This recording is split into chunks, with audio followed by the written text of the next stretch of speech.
మీరెందుకు నారాయణ మంత్రాన్ని జపిస్తారు? అవును దేవి, జపిస్తాను. అదేమిటి స్వామి? మీరు బ్రహ్మదేవుడు, నారాయణుడు త్రిమూర్తులు కదా. మీరు ముగ్గురు సరిసమానులే కదా స్వామి. అవును పార్వతి, త్రిమూర్తులమే. కాని బ్రహ్మ సృష్టించగలడు, హరి పరిపాలిస్తాడు, నేను లయము చేస్తాను.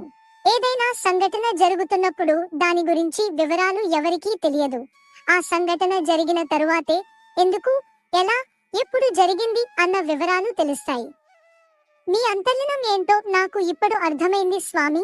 ఎంతవారు అయినా కాని అన్నీ మనకే తెలుసు అనే గర్వంతో ఉండకూడదు అనే కదా. సరిగ్గా చెప్పావు పార్వతి. బ్రహ్మ సృష్టికి అధిపతి అయినా కూడా పరిపాలించడం తెలియదు.